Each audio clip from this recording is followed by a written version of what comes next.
É, a pergunta que eu tenho para fazer para você é assim: você agora acabou de escrever um livro sobre a sua vida, sobre o seu podcast, que tem muito a ver com o que você está vivendo.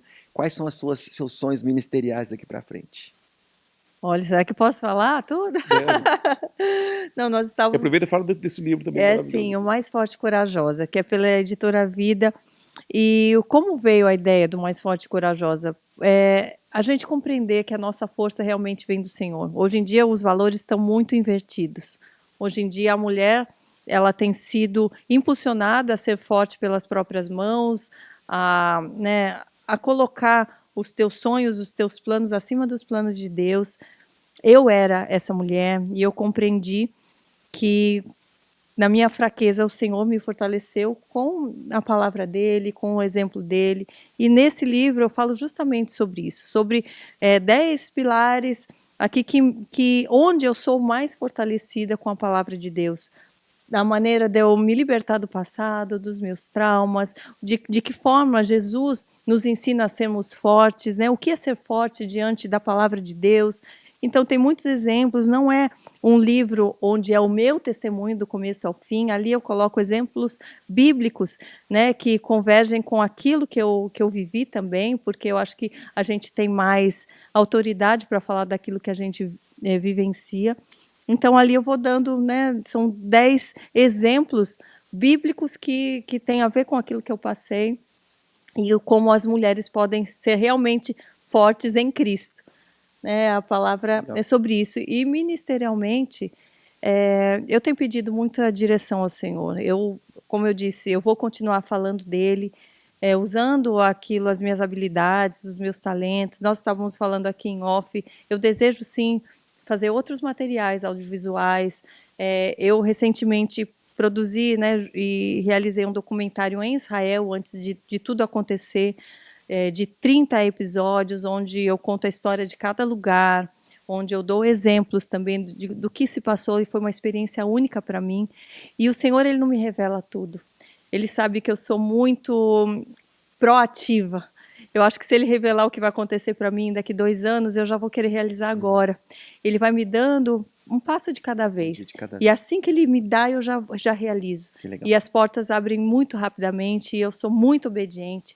Então, estar aqui faz parte dessa obediência.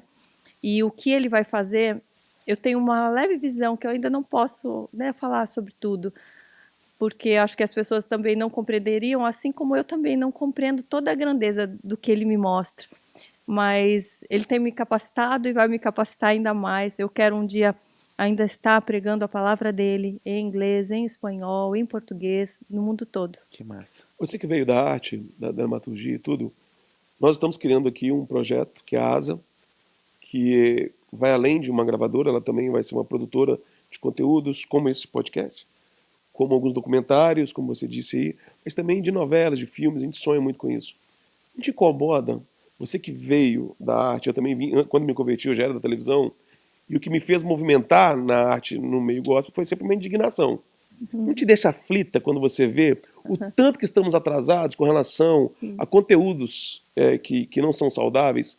Como a igreja, às vezes, eu falo a igreja, é ruim falar assim, porque parece que eu estou falando mal da igreja, não é isso. Mas existe ainda muito preconceito, né, contra o entretenimento. Parece que a palavra entretenimento virou um pecado. Como se isso não fizesse parte da vida das pessoas, como se isso não fosse saudável, como se isso não gerasse emprego, como se isso não fosse positivo. Eles tratam como algo ruim. Há uma artista, uma referência. Essas coisas que eu acho que são boas, Sim, tendo tudo no lugar, as emoções no lugar, né? sim, Com relação à vaidade, com relação a orgulho, tudo isso, obviamente, dentro de princípios, é tudo sim. maravilhoso. Não te deixa aflita essa falta que Deixa, nós temos? me Você tem um deixa. filho de 7 anos, de conteúdo para ele. Ai, me deixa, me deixa, me deixa. O conteúdo infantil até a gente vai encontrando, mas acaba se tornando algo, né, mais repetitivo, Verdade. né? Chega uma hora que se esgota.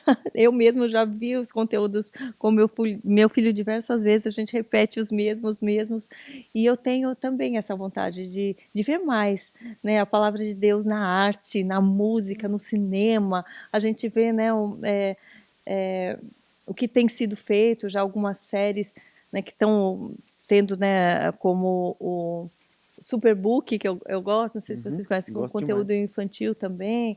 É, o The Chosen, enfim, a gente vê a porta se abrindo, mas No ainda é Brasil tão tem pouca pequeno. coisa. Tem alguns Pouco. lampejos, né? Mas não tem muita coisa, No né? Brasil mesmo.